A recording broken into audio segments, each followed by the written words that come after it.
ADA Title III, Public Accommodation. So what is public accommodation? It's any business that is open to the public. Any business that serves the public, meaning profit agencies as well as nonprofits.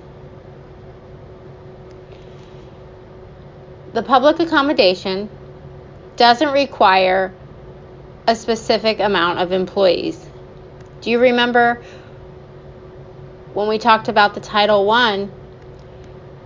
You must have 15 or more full-time employees. But for Title III, that's not a requirement.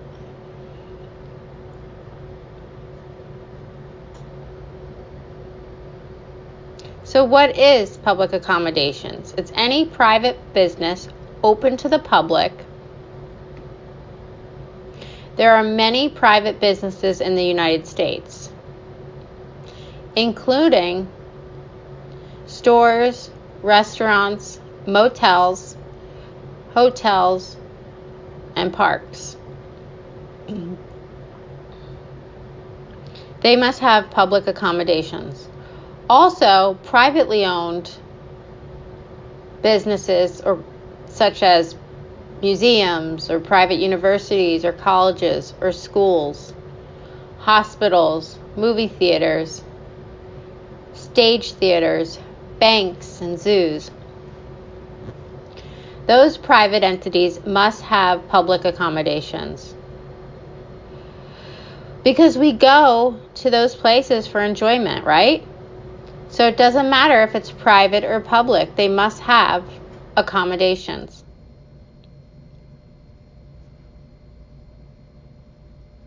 Business must comply. Medical offices, lawyers, banks, insurance agencies, museums, parks, libraries, daycare centers, recreational programs, social services, such as like food stamps, and private schools. All of them must have public accommodations, meaning if you, let's say for example, you go to a daycare center and you're in a wheelchair, well, they must have a ramp. Or if you go to the library and you need help reaching a book that's really high up and you're seated in your wheelchair, they must have accommodations.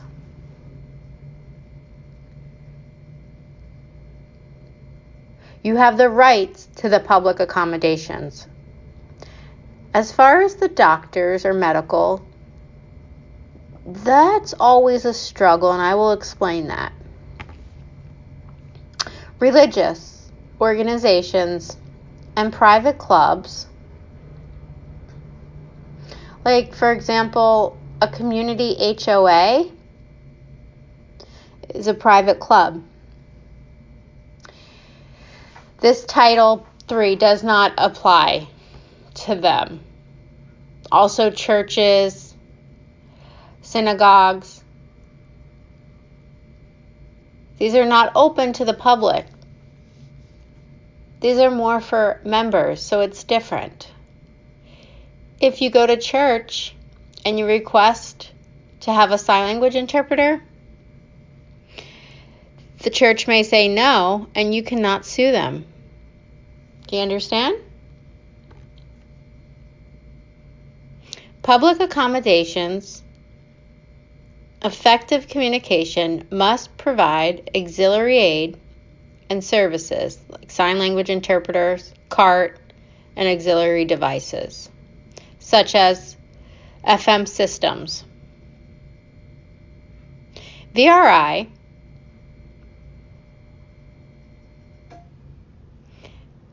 is often used in medical offices,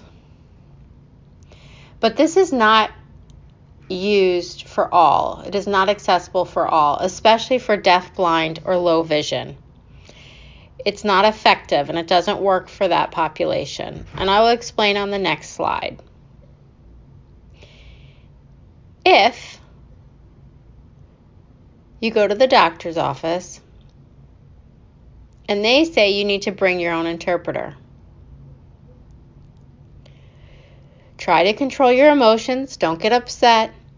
You need to stay nice and educate them.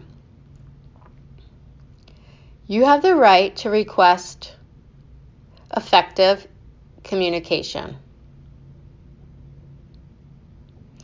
So if you remember, you could say, I understand, but I have the right, according to the ADA, Title II and Title III, requires all medical doctors or facilities to provide sign language interpreters for my access to equal communication. Because you're a public entity. That's considered a public accommodation. Also, it's important you always have 3 sign language interpreting agencies. Because if the doctor's office doesn't know who to call, you can give them a copy of your list. And then they can make a recall and request an interpreter. That's all. If you need help, contact your job coach, VR counselor, pre-ed specialist, disability rights coordinator, or the Center of Independent Living.